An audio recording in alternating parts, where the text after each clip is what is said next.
মোল্লা সাইদি সাহেব নামে এক আল্লাহর গোলামকে পেয়েছিলাম কোটচাঁদপুর কলেজে। আমি যখন ইংলিশের হেড ছিলাম তখন 1972, 73, 74 সালের কথা। সোলাইমানপুর মাদ্রাস মসজিদের বার্ষিক ওয়াজ মাহফিলের প্রধান অতিথি। আমি যাওয়ার সময় টেলিফোন মাইকিং হচ্ছে, মাইকিং শুনলাম।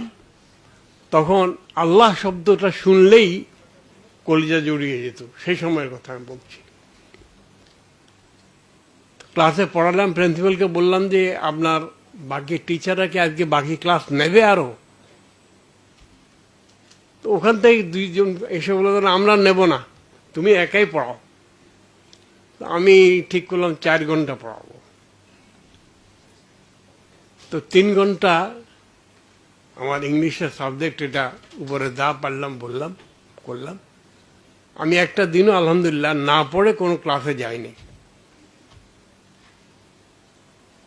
শেষে আমি বললাম যে আমি আসতে মাইকিং শুনলাম এখানে নাকি কোন এক আল্লামা দেলোয়ার হোসেন সাইদি সাহেব আসবে সোলাইমানপুর অমুক মসজিদে, সেখানে মেলা বেহেশত বিক্রি হবে। তো আমার দরকার, আমি যাব, যদি তোমরা যেতে চাও। দেখি ছেলে মেয়ে সব উঠে গেছে, 550, 600 আমার ছাত্রছাত্রী থাকতো একটা। আমি বললাম যে মেয়েদের মতো ব্যবস্থা নাই, তোমরা ছেলেদের মধ্যে যারা যেতে চাও আসো। আমি মোল্লার ওয়াজ শুনলাম।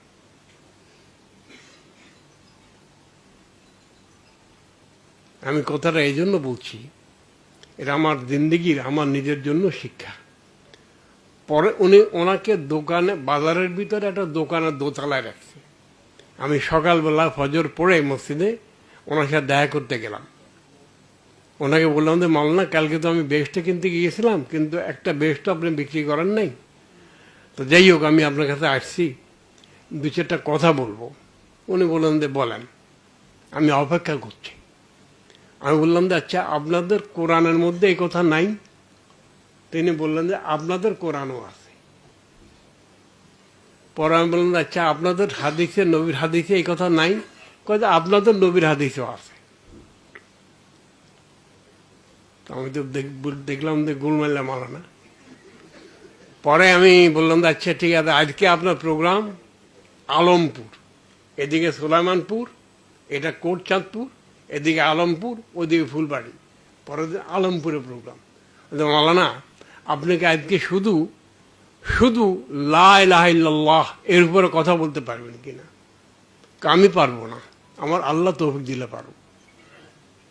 আমি ইংলিশের শিক্ষক, ওয়াজ মাহফিলে যায় না, আমি বেশরম গেছি, সাথে অনেক ছাত্রছাত্রী গেছে, সাধারণ লোকেরও গেছে, এবং সাঁকো পের হইতে আমি পড়েও গেছি নদীতে, সেই কপোতাক্ষতে। তারপরও পেছনে আসি নাই, ভিজা কাপড় নিয়ে আমি ওই মওলানার আলোচনা শুনতে গেলাম। আল্লাহর রহমত, তিনি এর উপরে কথা বললেন। পরের দিন সকাল আবার গেলাম। আমি মাওলানা, কালকে তো আপনি এটা আপনি বলেছেন, আজকে ফুলবাড়িয়াতে প্রোগ্রাম, আপনি শুধু মোহাম্মদ রসুল্লাহ সাল্লাল্লাহু আলাইহি ওয়াসাল্লাম বলবেন। আমি চেষ্টা করব, আমার আল্লাহ আমাকে তৌফিক দেন। সেখানে আমি গেলাম। প্রথমটাতে আমি 1000 লোক দেখেছি সোলাইমানপুর, দ্বিতীয়টাতে 2-2.5 হাজার লোক দেখেছি, তৃতীয়টাতে 5000-এর বেশি উপরের লোক দেখেছি।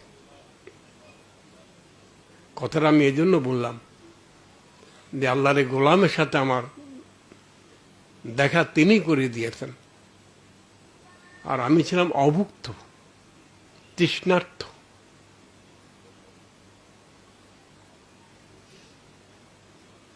আমার ক্যান্সার হয়েছে, আমি আল্লাহকে শিকায়ত করি নাই।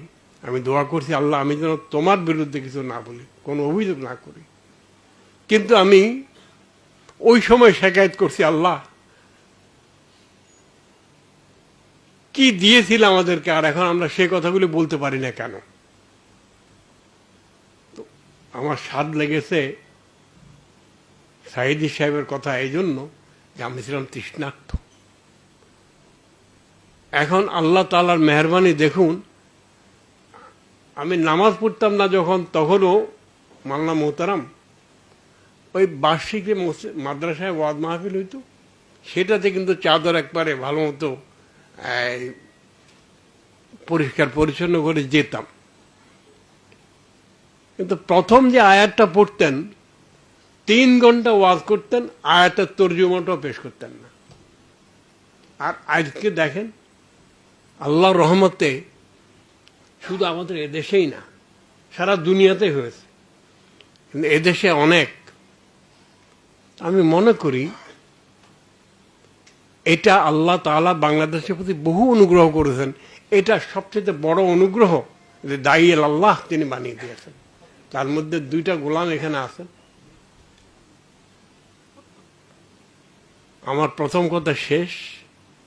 আমার মনে হয় যে সাইদি সাহেবের এই ওয়াজ শোনার পরে আমি ঢাকা চলে আসলাম। তাঁতি বাজারে গিয়ে দেখলাম মুরব্বীরা বসে আছেন। আমি তাদেরকে বললাম যে আমি একটা খনির সন্ধান পেয়েছি। কি? এই আপনার লোক পাঠান, দেখেন। তারপর আলহামদুলিল্লাহ প্রোগ্রাম হলো। সাইদি সাহেব সারা দেশে আলোচনা করলেন। আর এখন তো না সময় দিতে পারেন না। এই যে বললেন না, এই গোটা রমজানে একটা প্রোগ্রাম নিয়েছেন মাওলানা আহমদুল্লাহ সাহেব, আর ওনারটা আমি বলার শুনবো পরে। যাই হোক, আমি 2টা দাবি জানিয়ে শেষ করতে চাই। এর দাবি সকলের কাছে, মেইনলি এই 2 বুজুর্গের কাছে। আগের দিনে কিন্তু বড় বড় বিল্ডিং করে এই দিনী মাদ্রাসা হতো না। একজন উস্তাদকে কেন্দ্র করেই দূর দূরান্ত বহু দূর থেকে, দূরের দেশ থেকে লোকেরা পড়তে আসত। আমার প্রথম দাবি হচ্ছে আপনাদের মতো যারা আছে, আমি আবার বহু বছর ওয়াজ মাহফিলে বহু বছর যাই না, আমি যত শুনবো ওয়াজ মাহফিলে সত্য কথা বলবে, আর এটা আমাকে আমল করতে হবে, এত পারা যাবে না। এখন আমার দাবি যে আমি চাই যে এই হযরত মাওলানা আহমদুল্লাহ সাহেব এবং সাইফুল্লাহ সাহেব, কে সাইফুল্লাহ নাম রাখছে আল্লাহ জানে, এত সুন্দর নাম, তো আপনাদের সারা দেশে ডিভিশনাল হেডকোয়ার্টার এবং ইম্পর্টেন্ট জেলা এবং ইম্পর্টেন্ট কিছু আগের সাব ডিভিশন এবং ইম্পর্টেন্ট কিছু থানা, এটা আপনারা বাছাই করে নেবেন। আল্লাহ তাআলা আপনাদেরকে দীর্ঘ হায়াত দান করুন। আপনারা এখানে মোবাইল মাদ্রাসা করে ফেলবেন এবং স্টাডি ক্লাসের মতো এখানে আপনাদের আলোচনা 2 দিন 3 দিন 4 দিন চলবে এবং এখানে এটা একটা মাদ্রাসা হয়ে যাবে। ঘর নাই, কিন্তু মানুষগুলি আছে। আমার চৌধুরী ডাক্তার হাসান, উনি অনেক সুন্দর সুন্দর কথা বলেছেন। তো একটা দাবি, এটা কি মানা হলো চেষ্টা করার? হ্যাঁ, আচ্ছা, এটা শুধু ওনারা দাবি করলে হবে, ওনারা মানলে হবে, আপনাদের মানতে হবে না? আপনারা কে কে মানলেন? আমার নিচে নিশ্চয় বোনেরাও মানছে। শেষ, 1 নম্বর দাবি শেষ। 2 নম্বর, এই পাগল বহু বছর থেকে, সেই 72-73 সাল থেকে একটা আবেদন জানিয়ে আসছিলাম। সেটা হলো ইমাম বেশিরভাগ জায়গাতেই ট্রেডিশনাল খুতবা দেয়। ইদানি আলহামদুলিল্লাহ অনেক মসজিদে অর্গানাইজড খুতবা দেয়। আমার নানা ছিলেন একজন LMF ডাক্তার 1916-এর। তিনি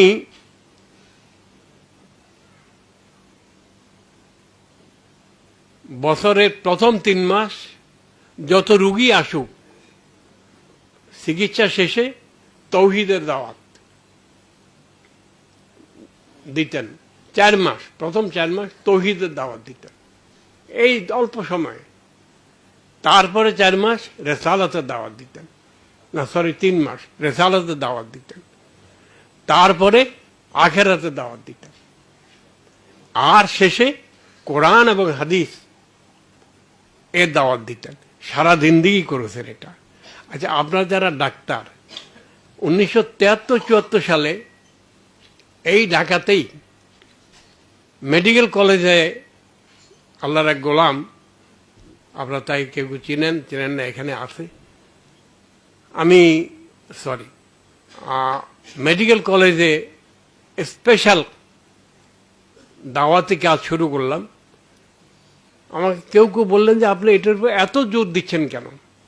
আমি বললাম যে এমন হইতে পারে এদেশে আমরা কেউ থাকবো না, কিন্তু এই দেশ দুই শ্রেণীর লোক ছাড়া চলবে না, এক ডাক্তার আর হচ্ছে কৃষিবিদ। ডাক্তারদের যেখানে যায় তারা আলোকবর্তিকা হিসাবে কাজ করবে। আর আমি তখন ওই যে বড় কমিউনিস্ট নেতা ছিলেন হিন্দু, মনি সিং, আমাদের মনি সিং অসুস্থ হয়েছে এবং দাড়িওয়ালা ডাক্তারের কাছে গিয়েছে। ডাক্তার রোগও দেখতেছে এবং তৌহিদের কথা বলতেছে।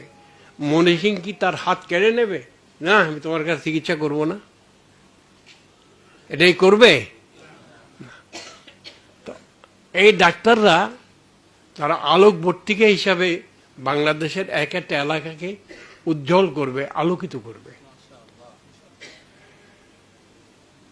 এখন এই ইবনে সিনা আমি আপনাদেরকে সাক্ষী রেখে বলতেছি, এটা আমার বিরাট স্বপ্ন ছিল করার, অনেক বছর লেগেছে শুরু করতে। আজকে ইবনে সিনার সুনাম দুই কারণে হয়েছে। একটা হচ্ছে যে বাপেরা মেয়ে পড়াইতে পাঠায়, এখানে ইজ্জতের একটা নিরাপত্তা আছে। আর আপনার টিচার যারা আছেন তারা আমি শুনেছি ভালো পড়ান। অল্প কয়েকটা প্রাইভেট মেডিকেল কলেজের মধ্যে ইবনে সিনা একটা। কিন্তু বাপের ছেলেকে বা মেয়েকে মেডিকেলে পড়ায় কি জন্য? পাশ করলে পয়সা আয় করতে পারবে ভালো, তো তারা এই কাজটাই তো করে। পাশ করার পরে পয়সা আয়ের জন্য বাপে পড়াইছে, মায়ে পড়াইছে, তো এই কাজটাই তো করে নাকি? আল্লাহ কি কোনো দায়িত্ব দিয়ে পাঠায়নি? তো সেটা কে করবে? আপনি আমার কথা বুঝতে পারছেন, আমিও শেষ করতে চাই। আজকে আহমদুল্লাহ সাহেবের প্রোগ্রাম না হলে আমার এখানে আসা হইতো না। আর এখানে না আসলে এই promised boys and girls, ladies and gentleman, আমার মায়েরা, বোনেরা, মেয়েরা এবং আমার ভাইয়েরা, বাপেরা, ছেলেরা, আমি আপনাদের চেহারা একসাথে দেখতাম না। আমার এই হয়তো পড়ন্ত বেলায় অথবা আরো অনেক দিন বেঁচে থাকতে হবে, একটা দোয়া করবেন বিছানায় শুয়ে শুয়ে যেন না মরি। আমি এই দাবি করতে চাই, দুনিয়ার জন্য ডাক্তার হবেন না আপনারা, দিনের জন্য ডাক্তার হন, দেশের জন্য ডাক্তার হন, মানুষের জন্য ডাক্তার হন।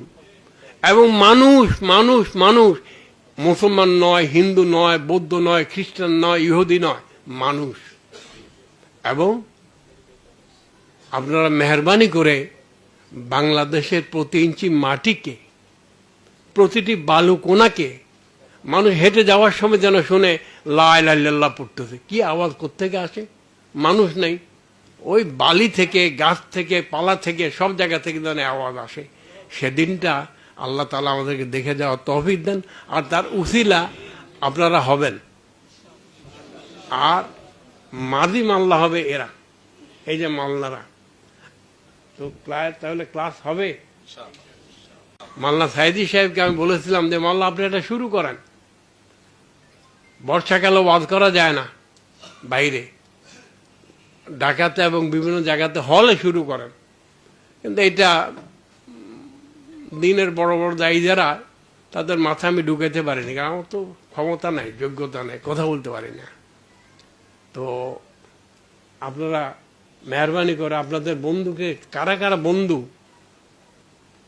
পরিষ্কার মাথাওয়ালা বন্ধু, ওয়াজ সুন্দর করার জন্য মিষ্টি কথা বলে না, হক কথা বলার জন্য কথা বলে, তাদেরকে আপনার মেহরবানি করে এই ক্লাস অনেক টিচার দরকার আমাদের। সারা দেশ অন্ধকারে ছেয়ে গেছে।